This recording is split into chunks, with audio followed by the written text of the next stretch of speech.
All right, here's what you're going to need. You're going to need a kennel. You're going to need a leash. You're going to need some treats. You're going to need a dog. All right, we're going to do a video today about kennel training. It's not a big deal. We all should be doing it. Kennels are very good things for dogs. If I can find his ring, there we go.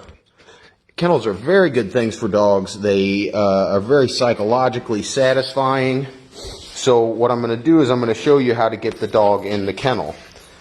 Sit. Good boy. This is Steel. So my buddy Jesse from the Army is called me last night and he wants to know about potty training. Well, the very first part of potty training is kennel training. So what I'm going to do is I'm going to teach him. First of all, sometimes it helps to go ahead and throw a little bit of treats in there. And we're going to create a word. Use whatever word you want. If you want it to be potato, it doesn't matter. And we're going to tell him kennel. We're going to lead him up to it to where he has, good boy, he has no other choice. Now that was really easy. It doesn't always go that easy. So now that he's in there, and he went in just fine, go ahead and close him in. I want you to do several repetitions, 10, 20 repetitions of him going into the kennel and then just being freed up right away. Now he knows, this dog knows free, so we're kind of already ahead of schedule on that one. So, wait. And so what I want to be able to do, good boy, is I want to be able to open this kennel up without him darting out. He needs to know that he needs to hear that free word in order to come out. So I'm going to stand here. I see how I've got my foot right next to the thing. If he tries to come out, if his nose crosses the plane, I'm just going to close the thing on him. Good boy. But I'm going to continue to reward him in there because I want him to think of this as a good place. So we're going to keep doing that. Free. Good boy. Now, after that happens, he's going really fast. I would do this with the leash a bunch of times, but we're going to go ahead and just ask him to do it. Say the word, kennel. Kennel. Sorry. Kennel. Nope. So now here's where the struggle comes in, and that's okay. Good boy. We want to lead him to a point to where he has no other options. He can't go back anywhere. He can't go any other direction except for in the kennel. But we want to hold him at that position to where forward, nope. Nope. Good boy. Where forward is the only direction that he can go without meeting the end of the leash. And then we want to wait until he goes in voluntarily himself. Nope. So if I was doing this really properly, whenever his nose crossed the plane, nope, kennel. I would say no, close the gate in front of him on his nose, not hard, but, a little bit, and then I would tell him kennel again, just to make sure that he understands that that's what I want. And we want to make sure that we keep in positive reward. We want this to be the best place in the world. This is going to be their home. In the wild, dogs tend to, if they want to find a good place to sleep, they will find a space that is psychologically like a kennel. They will dig in up underneath tree roots or something like that, and they will stay in there. Good.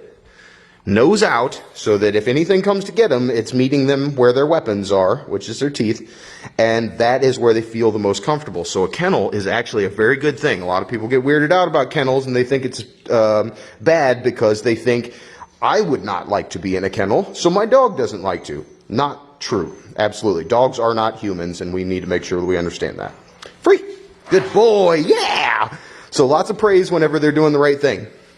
Kennel. Kennel. Kennel. Good boy. Come on.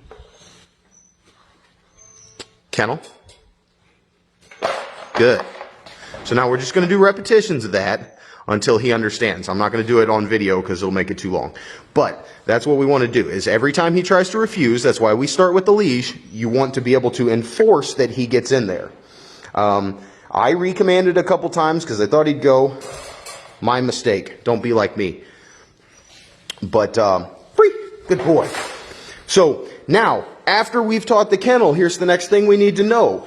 The dog might have a problem with staying in the kennel for long periods of time if it associates it with you leaving. So when I'm going to do the kennel training, I am going to do it whenever I'm going to be home for a good long period of time. If I'm at the house on a Saturday and I'm cleaning or something like that, I'm going to take some time, put them in the kennel for a period of time, maybe 10, 15 minutes, while I'm still wandering about. Kennel. Kennel. Nope. Kennel. Kennel. Good boy. While I'm wandering about cleaning the house or doing something, so he doesn't think that just because he goes in the kennel, that means I'm going away. And then take him back out and then let him loose. Free. Good boy. Always making sure to require that free command as they leave their kennel. So what that's going to do is it's going to make them not think that you're going to lock them in there forever. If you wait to put them in the kennel until you're going to leave, then they're going to associate that with being left in there for long periods of time. And that is not what we want. You are super cute, aren't you? Sit. Good boy. Climb. Good boy. Free. This is like day 3 of training. He's doing so great. But anyway, so definitely do that. Definitely give them some time to adjust to the idea and make sure that they don't associate it with getting left in there for a good long period of time. And then whenever you go to leave them in there for a long period of time, they don't really understand it, but they don't start off in that panicky state of mind of they're going to leave me in here forever. So that is my spiel on kennel training. It works with me 100% of the time. It should work pretty well for you. It's something easy you can teach your dogs, but that gives us the opportunity with leashes, with collars, with kennels or crates, or however you want to call them, with climbs. We have the opportunity to put controls in place to where our dogs can be managed whenever they are not being attended. The kennel is for whenever you can't watch them at all. The climb is for whenever you can watch them some of the time, and then the leash is for the rest of the time. And then what we can do is we can prevent them from getting into things that they should not get into. We can also, having them on the leash, know exactly immediately in the moment that they potty, so that we can make a big old stink about it, run them outside, calm down, and then let them go to the bathroom outside, praise them in that moment. As soon as they go, take them right back inside, and so that they learn that going outside is a good thing. Going inside is really crazy and not really very fun. So it makes a very clear distinction between inside and out. But if we have all these controls in place, we can communicate these things to the dogs, and then they understand. And once they understand, they want to do the right thing. They absolutely do. Steele is a perfect example of that. He had no manners at all 3 or 5 days ago whenever he got here, and now he pretty much does whatever I need him to do just because he understands what I'm trying to tell it. So anyway, I love you guys.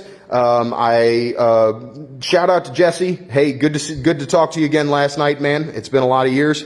And if anybody else needs a video done about any specific issue, try to keep them small so that we can make the video short. Just get a hold of us, and then we will deal with that, and I'll do a video for you for free on the internet so that you guys can learn how to do these things. All right? Anyway, this is Luke Smith with PackSmith Dog Training saying lead your pack.